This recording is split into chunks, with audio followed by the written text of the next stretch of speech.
Friends, before we dive into today's pre-recorded episode, I need to pause. Like many of you, I've been deeply shaken by the recent senseless assassination of Charlie Kirk. It feels like a watershed moment, not just politically, but spiritually and morally. No matter where you stand on the aisle, no one deserves to be shot down for their words, for trying to open a forum where ideas could be debated and discussed. Violence silences, but conversation invites us to grow.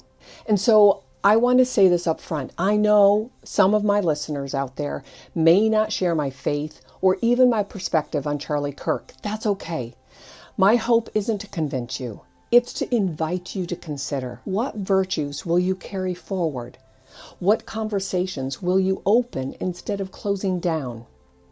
How can you be the voice for life, for family, for truth, right where you are today?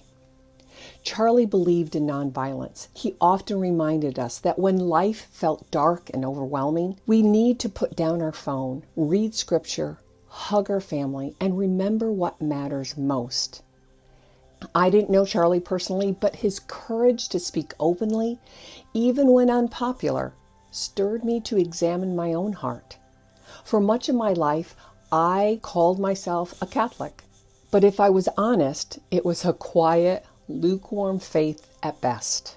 16 months ago, that changed. I chose to surrender, to be saved again, and to walk intentionally with Jesus. For the first time in my life, I began opening scripture, asking for guidance, and seeking His will. I am far from perfect, a sinful person in need of grace, but I know this. I cannot do this life alone. That's why this loss feels so heavy.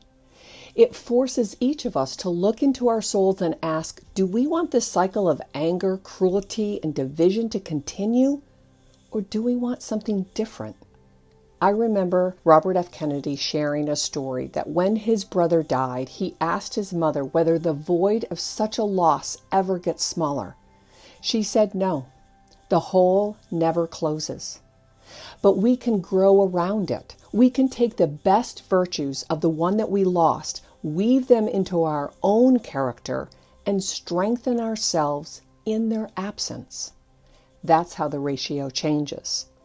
So today, I want to honor Charlie Kirk by doing just that, by remembering his call to protect the vulnerable, to fight for faith and family, and to seek truth with courage and compassion. That is also at the heart of this podcast, supporting overwhelmed new moms just like you, cherishing babies and toddlers, choosing presence over distraction, and listening for that whisper of the Holy Spirit that points all of us toward love. Today, I send my prayers to Charlie's family, his wife, and his 2 beautiful, innocent children. May they be comforted in their grief. As I reflect, I'm reminded of the parable of the talents.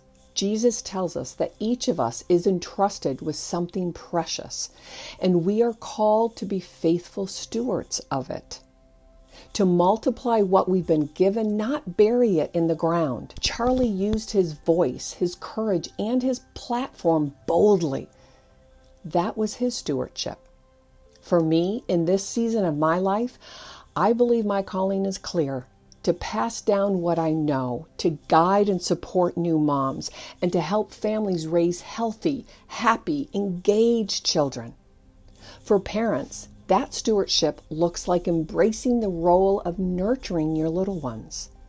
These beautiful gifts, they're children of God, and we can guide them with love and patience and intention. So yes, today I grieve, but I also recommit. I want to honor Charlie's life by being faithful with what I've been given, my knowledge, my experience, my faith, and my voice. And I trust in the promise of Christ, who welcomes his faithful servants into heaven with these words, "Well done, good and faithful servant." May we each live in such a way that one day we hear those words too. Now, Let's step into today's episode together with sober hearts, but also with renewed hope.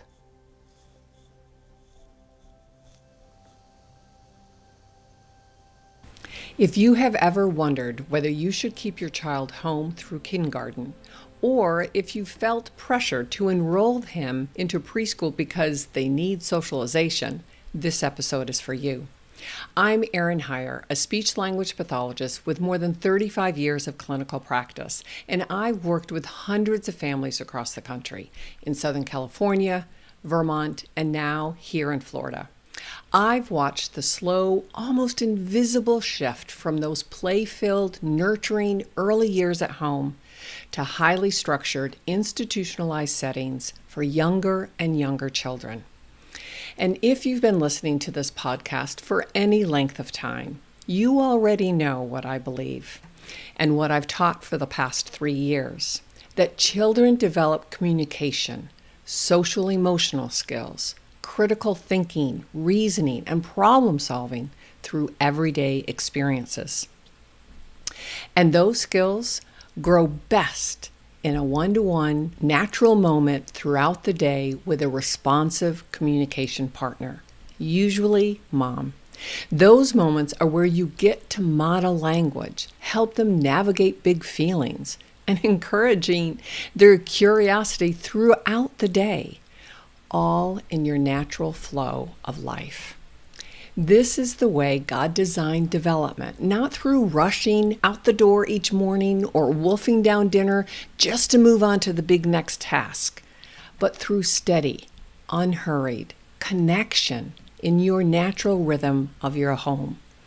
Today, I want to walk through what's really happening in those environments, the science of development, birth through 6, and why you, yes you, are more qualified to give your child the best start, often right at home. So let's dig in. Over the past 4 decades, there's been a huge cultural shift. Preschool used to be optional enrichment experience, maybe a couple of mornings a week for a 3 or a 4-year-old. Now it's marketed as a must-have. And daycare, it's been rebranded as early learning, so parents feel like they're giving their kids a head start. Somewhere along the way, moms, especially those who were home, were told that toddlers would miss out if they weren't in a group setting by age 2 or 3. And let me be very clear, this is not developmentally accurate at all. In fact, the science says just the opposite. In her book, Being There, Erica Commissar does a brilliant job laying out why the first 3 years require consistent, emotional available caregiving, and how that foundation is what shapes your child's emotional regulation, attention, and even future academic success. And you know, it's not just that I've seen these changes in my own clinical practice. We have shifted dramatically from what was once considered normal for early childhood education. Back in the 1960s and 70s, and even throughout the 1980s, kindergarten was almost always a half-day program. I remember it being very common, even expected, for many boys to start kindergarten at 6, not 5, simply because they needed more time to mature socially and emotionally. Back then, if a child wasn't quite ready, maybe they had trouble regulating their emotions or navigating peer interactions, I was often called in to assess whether they should wait for another year or push on. And truthfully, 9 times out of 10, if those social emotional foundations weren't solid, the best recommendation was to hold them back for another year, wait until their 6th birthday. We knew that academic readiness was only one piece to the puzzle, and it wasn't even the most important piece. I've seen this in my own practice, as I said, in Southern California from 1999 all the way through 2008, and then in Vermont from 2008 through 2022. And now I'm here in Florida, and although I'm not affiliated with any schools, I'm working closely with new moms and moms getting ready for preschool. And unfortunately, I can tell you, the trend isn't slowing down. I'm seeing more and more kids with complex issues, fewer skilled teachers, and even fewer skilled therapists since the pandemic. The truth is, many have left the field entirely. And the children, unfortunately, they're the ones paying the price. One of the biggest arguments I hear for sending toddlers to preschool is they need socialization. It sounds reasonable. Okay, I get it. Until you begin to really peel back the layers and understand how social development actually works long before age 6. Here's the truth. Before 3 or 4 years of age, peer socialization is still mostly parallel play. That's where two children might play side by side, but they're not truly playing with each other. And yes, we are supposed to help them and guide them, but real cooperation, empathy, turn-taking, those skills are learned best from attentive adults who model them, not from other toddlers. Kids rarely pick up good social skills from other toddlers. I've watched parents truly breathe a big sigh of relief when they realize their child isn't quote unquote behind socially just because they aren't in a play group every day. And I have been part of and witnessed innocent 2, 3, and 4-year-old kids get kicked out of not one school, not 2 schools, but 3 schools because of social behavior. They aren't ready for that. And to me, it was heartbreaking. In fact, some of the most socially confident kindergartners I've ever met were kids who stayed home until age 5, and they walked into kindergarten. They felt like they had solid skills. They spent years with consistent one-on-one interactions with people who loved them, guided them, positively reinforced them, and built their human communication and understanding of this world from the ground up. Socialization isn't about being surrounded by peers or people your own size. It's about having the safe and trusted relationships where you learn through them how to communicate, and you learn how to compromise, and you learn how to connect. And you can do that beautifully at home, at the park, in the library, through small play dates. And even those play dates need to be supervised. This is why I always come back to the power of your everyday routines. What are you doing in your day-to-day life to help support and nurture this development? When your mornings and evenings aren't a mad dash to meet somebody else's schedule, you have space for connection. You have space to talk about what's coming next and plan together.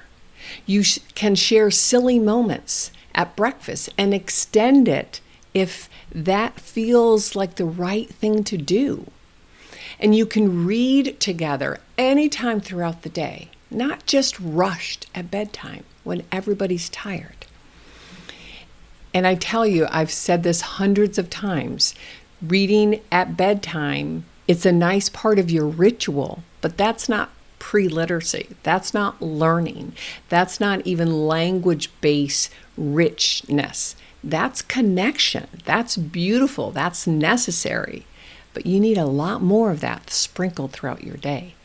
Those little pockets of time sprinkled throughout the day are actually where the most powerful social and communication skills are built. So let's take a moment here.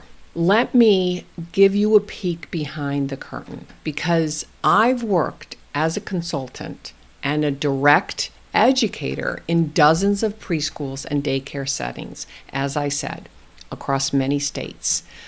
First, let's look at the ratios. One teacher for 10, 12, sometimes even 15 children. Even with the most loving, well-intentioned teacher, there's no way each child is getting the individual attention they need. Teachers are often managing behavior. That's what they learn in college. Keeping everybody safe. I respect that. But they also have to follow a schedule. And overall, it's not deeply engaging with each child. They don't have time for that. They have an agenda that they have to check off each and every day. Second, the pressure for early academics. Many programs are now pushing pre-reading, pre-math skills in ways that are simply developmentally inappropriate. And as I said, I have been in the thick of it for over 35 years. This ends up creating stress for some of the children and then boredom for others. Either way, it is not rich, exploratory play in which our brains are wired and hungry for during these developmental years. The third piece to this is that there's an illusion of engagement. And believe me, I've walked into numerous classrooms where the kids look busy, they even looked happy. But when you look closely and when you know what you're looking for, they're following rote routine. They're doing cookie cutter crafts. Hurry up, get done, and then rotating through these activity stations without any deep or well-meaning engagement, right? It's all superficial. So then the teacher can check these off. They're occupied, yes, but as I said, there is not deep learning. There's not even deep attention. Part of the problem is that the culture of kindergarten itself has changed, and then that has trickled down to everything else. We've lost the whole sense of play. Right? That play-based learning within kindergarten classrooms has been growing, I think, ever since 2001, for when we had No Child Left Behind. That legislation placed high stake demands on the districts because it included scripted curricula. That's the first time I've ever seen that. Ongoing testing with 3, 4, and 5-year-olds, and then these rigid unrealistic state standards. When you push those requirements down into kindergarten, the space for imaginative play, exploration, social learning, it all shrinks. It's no longer about learning through play. It's about meeting these benchmarks. It's so, to me, unhealthy, unnatural.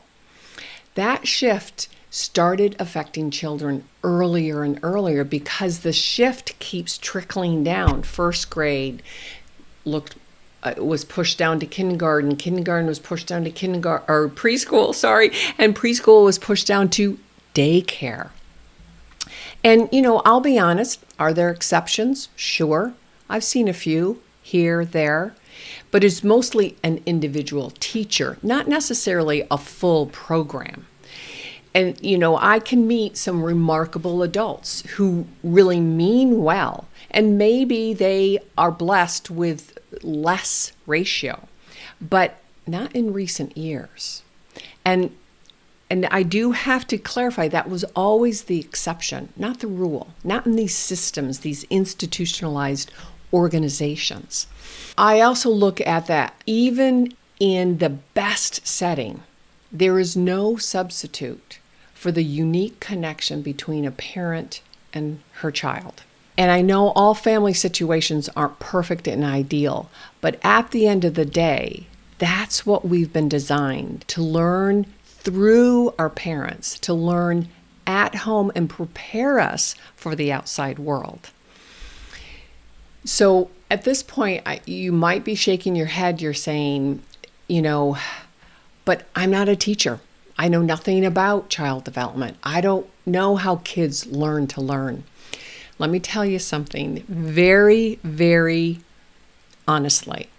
Teaching in these early years is not about having a degree in education.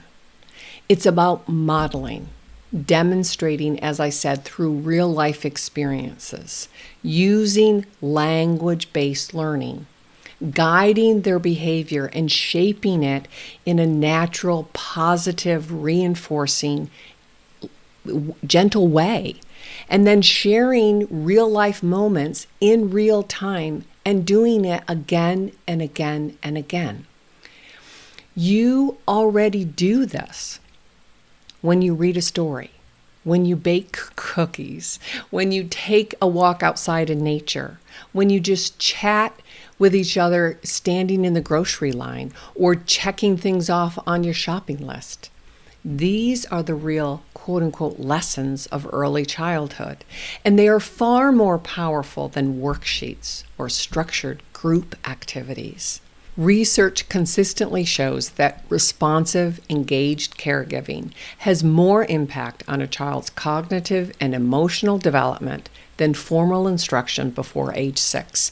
And we've known this for decades, which is exactly why I continually go back to my 3 Ps, that structure framework: to be present, purposeful, and playful. It works. Be present in everyday moments. Choose activities with intention, and then keep learning in this joyful vibe. It's a win-win situation. If you choose to keep your child home with you through kindergarten, you don't have to replicate school either. And in fact, I beg you not to do that. That was a huge mistake for so many families during the pandemic. They tried to just model the classroom, and it was a royal failure. This is your chance to create a new rhythm that works for your family in your style. Start the day unhurried. Build in plenty of outdoor play. Read together a lot. Explore music and art and nature. Let math happen in the kitchen. Let science happen outside in the garden. And then let literacy happen throughout your day, through everyday events. In my work, I have seen again and again that children's thinking skills, their ability to reason and problem solve and to communicate at higher and higher levels, really grow from being actively involved in their everyday life. And that's what I share with you each and every week on this episode. Cooking together, right? And sharing dinner, fixing something around the house, sorting laundry, tending to the garden, going to get the mail. All of these things create real-world situations where you're using language, asking questions, figuring things out. And they're right there alongside with you. It's a team effort. It's natural learning, and I believe it's really exactly how God wired us children, your children and my children, to develop. That's how we've learned for hundreds and hundreds of years prior to these institutional frameworks that somehow we got lost or got convinced that that was better. This is closer to how childhood used to unfold. Half-day programs, unhurried mornings, afternoons at home with your siblings or neighbors or friends. That pace gave kids time to breathe, to play, to develop the emotional maturity they would need for the academic years that are out far, far ahead of them. So go ahead, use your library, meet other families at the park, find low-cost activities in your community. This isn't about isolating your children either, and that's another big complaint. It's about giving them a rich, real-world education in the context of secure relationships and appropriate developmental expectations. So now I just want to acknowledge that I understand not every family can keep your child at home full-time. I get that. You have work schedules, finances, personal circumstances, and real factors that inhibit you to do that. There's something else that troubles me about the current landscape. Many states that offer so-called free daycare now actually mandate that it's only available as a full-time care. And I've seen that trickle down over the years too. That works against healthy development for so many children.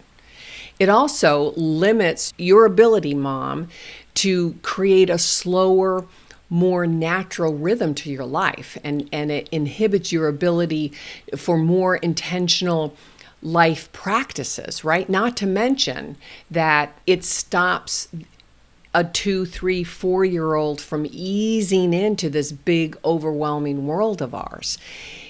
It was very, very common even back in the 1980s and 1990s and probably early 2000s for kids to go to 2 half-day mornings. That was it. It was a nice introduction to more classroom-based learning. And if you've ever heard of Gabor Mate, he's a clinical psychiatrist, and he talks about the importance of raising children in a tribe-like environment where your child is surrounded by a number of different consistent relationships and caregivers, but it's shared, right? That's what we could create as play groups, right? But when our systems push institutional care all day, every day, starting at 2, 18 months, all the way through 3, 4, and 5, we're moving in the opposite direction.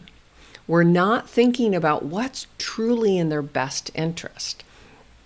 I want you to think about creating perhaps a learning pod. I think that was a phrase that came out of the pandemic, and some families and communities were quite successful with this. They're small groups or cohorts of students, moms, and young children who gather together and learn together. Not 5 days a week, but on Tuesday, we meet at my house. On Friday, we meet at the park. But you create your own little learning pod, like your own little tribe, right? Depending on the age, you can focus on academic. But at this age group, at 3, 4, 5, and 6, social activities and fun games and building things and forts and obstacle courses and learning how to swim. The sky's the limit. But start to build your community now, when your kids are really, really little. Look in your community. Look on Facebook. Look of other nonprofit organizations or play groups. Can you start to build your own little tribe? You don't need 15.